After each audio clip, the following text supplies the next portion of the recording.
To be honest, kalau misalnya bilang perasaan untuk dapetin Forbes 30 Under 30, terus jadi juri Master Chef, ataupun kalau misalnya dibilang ya secara public figure gitu ya, it never been actually my Mhm. dream atau kepikiran itu dari awal nggak pernah gitu, apalagi juri Master Chef.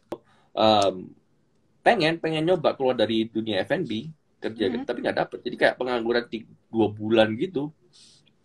Oh, Terus kayak oke. kayak iya nyariin kerja terus tapi nggak dapet dapet. Kerja sampingan pernah jadi cleaner.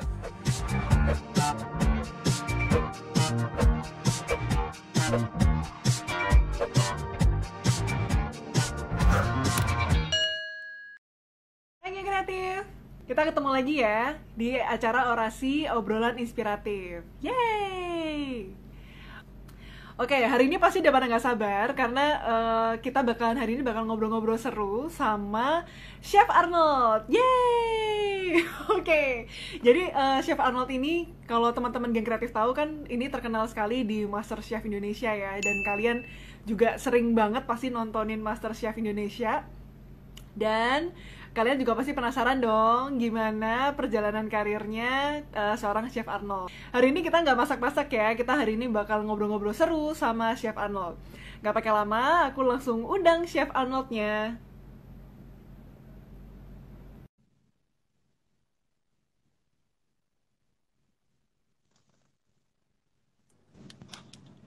Halo Chef, Halo, malam. selamat malam. Malam semuanya. Apa Halo, kabar? apa kabar Chef?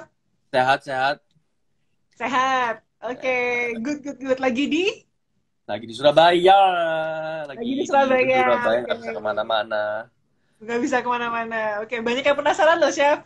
Kenapa? Kalau sekarang lagi kayak gini di rumah lagi ngapain sih Di kesibukannya? rumah kesibukannya ya ngurusin rumah tapi tetap kerja masih ada aktivitas. Oh, masih Masih bekerja, berarti WFH ya? masih tapi kan kerja semua lewat online sekarang, lewat digital, Ya, video call, Zoom.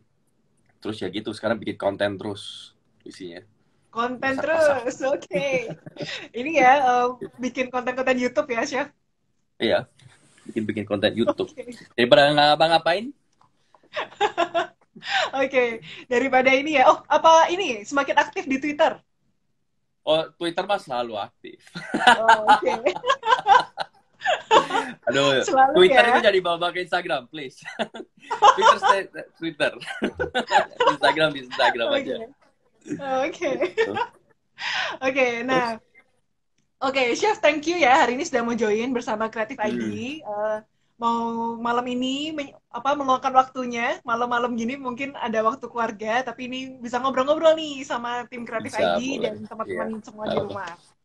Oke, nah, Thank you udah diundang juga buat chit chat gitu. yeah. Waduh, waduh ini ada yang mulai-mulai nih, Chef. Ada dari Banyak. Alfardui. Twitter nih, si Lili aktif. Iya, Bang.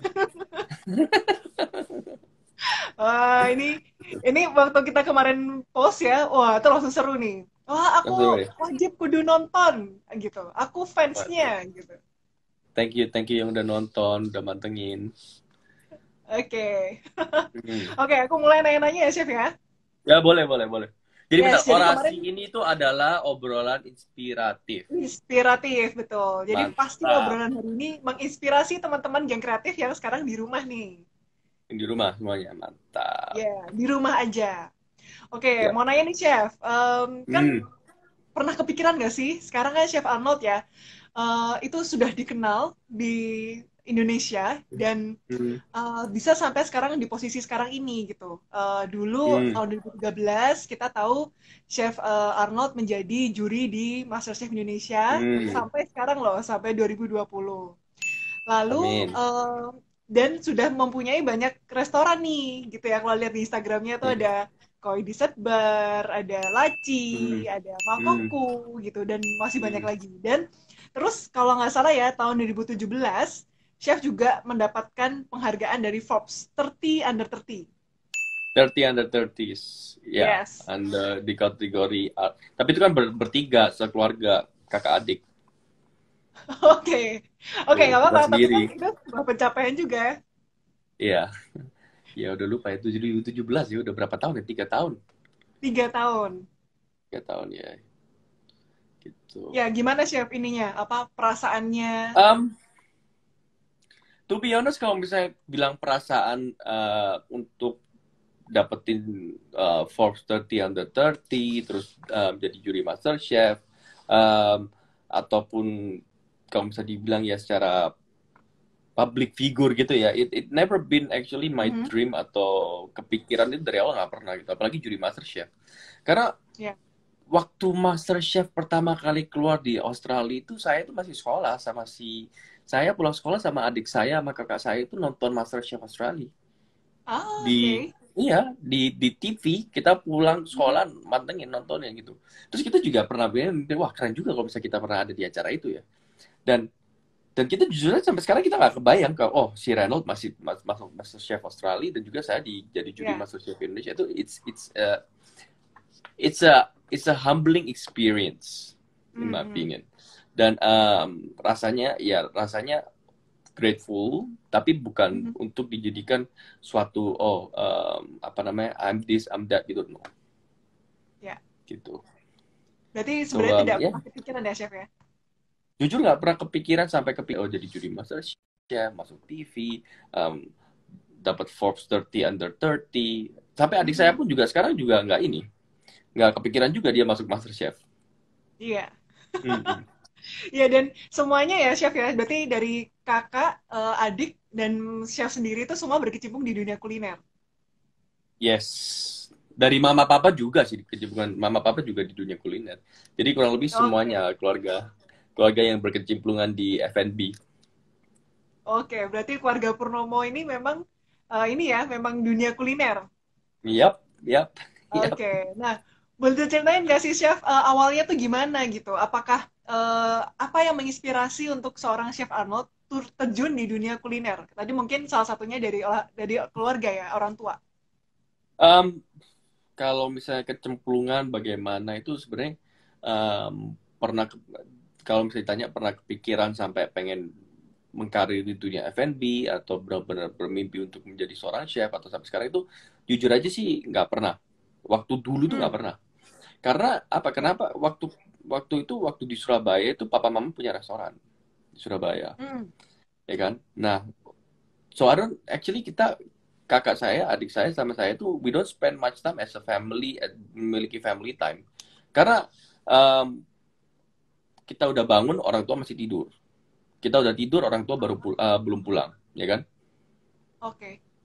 Kan ngerjain restoran there's a lot of sacrifice itu. Ya. Nah, apa namanya? Ya itu dari kecil tuh memang kita udah ngeliat dunia F&B memang udah capek, there's a lot of sacrifice, habis Mhm. itu belum tentu there's a lot of competition, jadi nggak pernah kepikiran untuk mengkariri di bidang F&B gitu. Justru Hmm. pengennya kayak kerja kantor atau gimana yang lebih normal, lebih steady gitu. Tapi ya ujung-ujungnya kecemplungan dan juga masuk lagi di sini kan di dunia F&B. Oke. Oke, wow. Nah, Berarti, kalau nah terus mhm. sorry, kenapa? Iya, berarti memang dari awal memang nggak kepikiran ya, chef ya? Nggak kepikiran.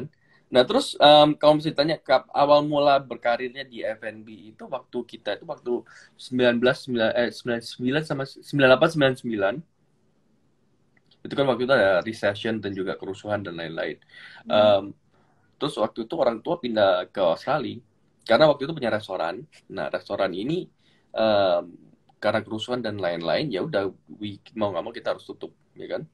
Oke. Jadi waktu itu udah nggak punya apa-apa, pindah ke Australia. Nah, dari Australia itu saya baru kelihatan, oh, apa namanya, memang hidup berbeda ya, udah beda gitu. Jadi semuanya kayak kita kita sekolah tetap Restart ya. sekolah, habis itu pulang Ya. pulang, pulang sekolah dan lain-lain, hidup semua mepet, terus ngeliatin orang tua kerja keras terus gitu. Mhm. Dari situ sampai umur 14 itu pertama saya orang pertama dari dari kakak sama adik saya yang dapat kerjaan yang kerja gitu waktu umur 14 jadi kitchen hand. Oke. Jadi kenapa kenapa karena waktu itu merasa kayak wah duit jajan pas-pasan, ya kan? Em, ke- Ya. dan juga kita nggak meminta orang tua juga kayak oh ma apa harus minta duit jajan sama ini, kita nggak, karena kita udah ngeliat emang orang tua udah kerja keras dan juga udah mencoba untuk mencukupi kehidupan kan. Mhm. Jadi untuk nuntut duit Betul. jajan itu kayak em, berat gitu loh, kalau dapat kalau enggak. So one day waktu itu pulang sekolah terus ya nggak tahu ya, kepikirannya pulang sekolah dari bus turun, habis itu waktu mau masuk ke apartemen, oh cari kerjaan deh, mending cari kerjaan Oh, gitu. wow. Karena I said to myself kayak bilang, wah, semoga ke depan anak-anakku tuh nggak ngalamin kayak gini gitu loh. I want them to Hmm, have a better life gitu. Jadi the ya. next day pulang sekolah di bus itu tuh ada satu cafe yang kita selalu lewatin. Nah, kafenya itu cari kitchen hand, Hmm, tukang cuci piring. ya. Jadi ya dari itu tertarik apply.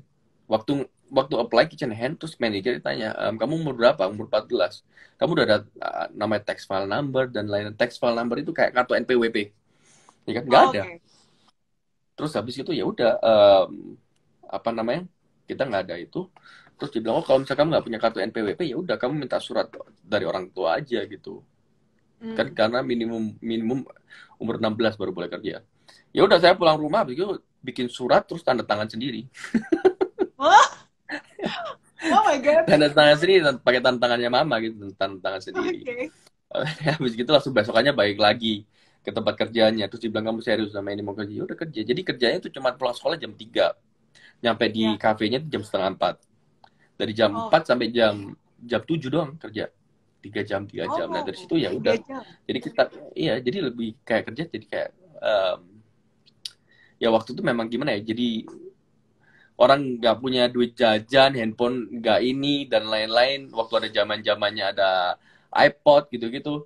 Terus Ya. habis itu udah nyimpen duit sedikit, terus beli iPod gini-gini. Jadi belajar udah males, udah males belajar. Jadi kerja terus gitu. Ya, Em, ketagihan kerja. Ketagihan kerja karena apa ya? Ya, gimana ya? Em, Rasa seru gitu sih dulu, norak. Jadi kayak merasa, Hmm. oh baru dapat duit jajan berapa banyak aja udah kayak merasa jagoan gitu. Jadi nggak usah sekolah, sekolah tuh nggak penting gitu. Oke. Ya kan dari situ gitu. Nah, kenapa kok kita dari situ udah mulai memang kerja di dunia F&B di restoran gitu kan. Nah, tapi Mhm. kan ini ini kata-kata mama papa juga gitu loh. Kita waktu itu kan masih visanya belum permanent resident. Ya. Jadi untuk kita itu mama papa itu udah kerja banting tulang ngehidupin Hmm. kita. Mama papa itu cuma bilang gini, kita cuma bisa ngebiayain kamu sekolah Hmm. sampai SMA. Sisanya kalian mau mau universitas dan lain-lain itu kalian harus tanggung sendiri. Mama papa cuma bisa kuat nanggung kalian cuma sampai apa namanya SMA, Ya. ya kan? Nah, kalau misalnya kita mau ambil kuliah waktu itu waktu saya lulus, sebenarnya pengen kuliah ke bisnis marketing dan juga bisnis Mhm. ini.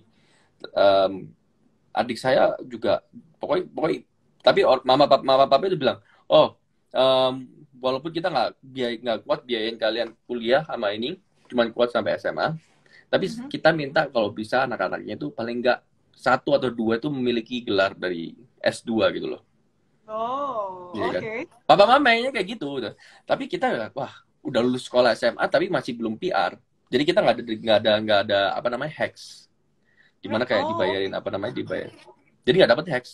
Jadi dapatnya Ya. masih kita kalau misalnya membayar bayar international student punya fee tuition dan Hmm. itu gede sekali. Ya, itu dari Ya. situ ya udahlah kerja terus ya udah sampai kerja gitu.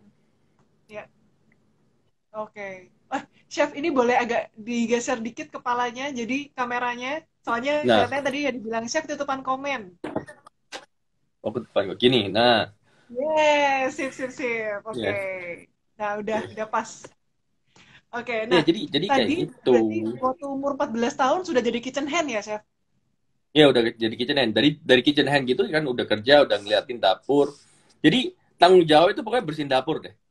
Tiap kali kerja Ya. dapur itu harus dibersihin dan lain-lain, mesti taruh tempat ini dan jadi dari situ ya belajar udah ngerti. Jadi kayak di dapur itu udah sangat familiar cara penyimpanan, cara Hmm. bersih-bersih, ngeliatin orang kerja gimana dan Ya. lain-lain. Itu udah dapet gitu. Hmm. Ya. Oke. Oke. Em, Oke, tadi berarti sudah belajar sebagai kitchen hand umur 14 tahun. Tadi Hmm. ada yang penasaran chef, ini kalau kalau masih ingat ya, tadi ada yang tanya nih, dulu gajinya berapa chef waktu pertama kali kerja? Gaji pertama kali kerja ya, justru justru zaman-zaman sekarang ini lebih di kalau misalnya kita ngomong di Australia loh ya, kita kan Ya. beda, jangan jangan disamain sama Indonesia. Mhm. Gaji waktu saya pertama kali kerja di Australia itu per jam itu cuma $6.50. Dikali kursnya waktu itu berapa? Cuman paling berapa? Cuman 8.000 7.000. Oh, Tapi oke. sekarang minimum wage di Australia itu $20 per jam. Bete nggak? Wow. Oke. Dan iya, jadi jadi dulu kerja segitu minimum wage banget. Ya, Kalau dapat tips, kalau enggak gitu. ya. Ya. Dan dari situ Oke. dari tempat kerja pertama itu diajarin, jadi nggak langsung di dapur. Jadi belajar kitchen hand, terus setelah itu diajarin bikin kopi.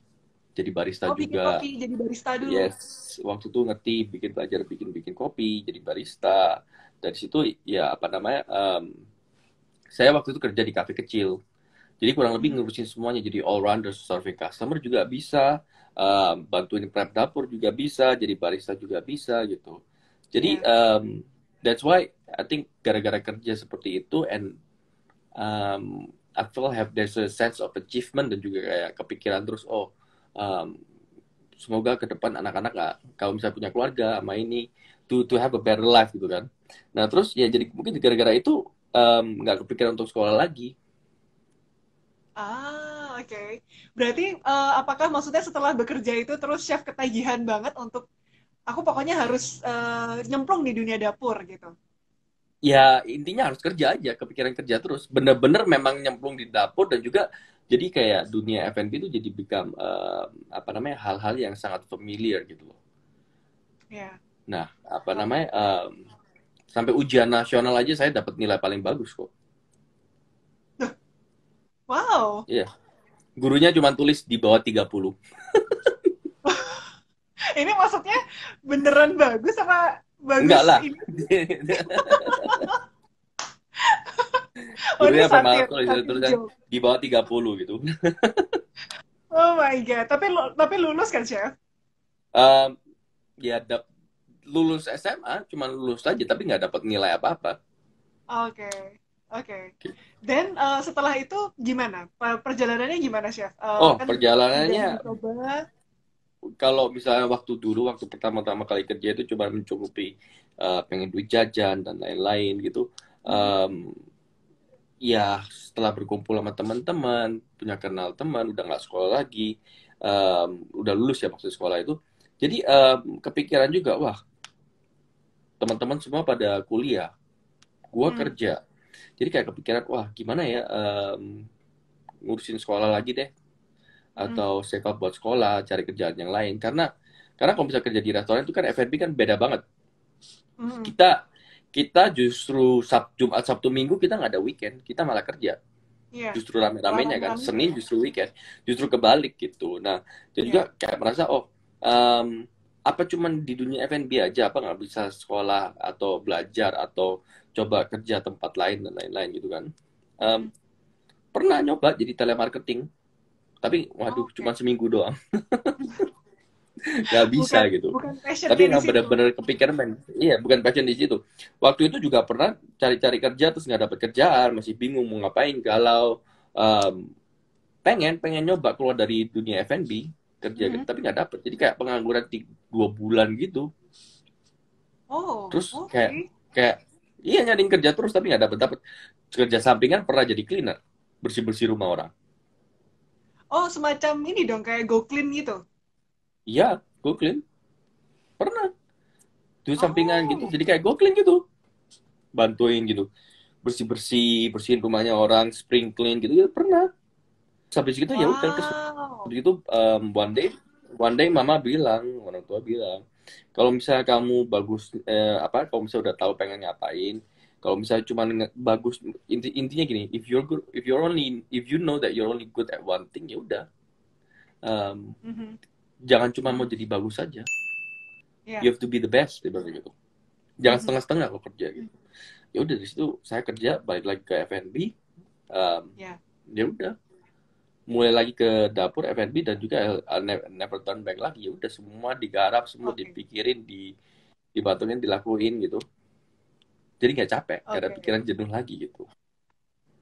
Oh, ini ada yang komen nih. Pas banget dari Uli Uli SCCH. Wow, Hmm. amazed sama story behind from you, chef, from zero to superhero.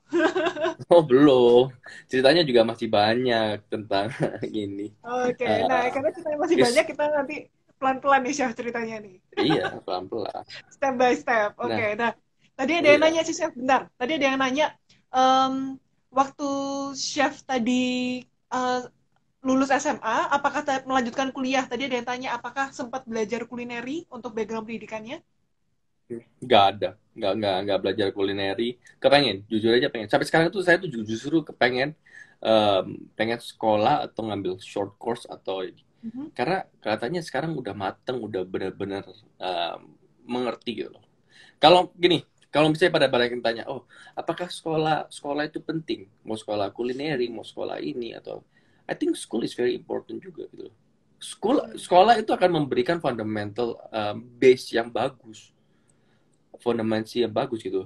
Dari situ kita mau explore dengan experience kita bekerja di lapangan, ya kan? Mhm. Kalau misalnya sekolah bisnis pun juga sama, kalian mengerti lebih cepat fondasi-fondasi, terminologi, cara ngitung, cara berbisnis dan lain-lain. Setelah itu supaya tools-tools itu dipakai di saat kita bekerja. Sama Mhm. juga kayak di restoran. Justru saya dulu waktu itu kerja di restoran pernah ya.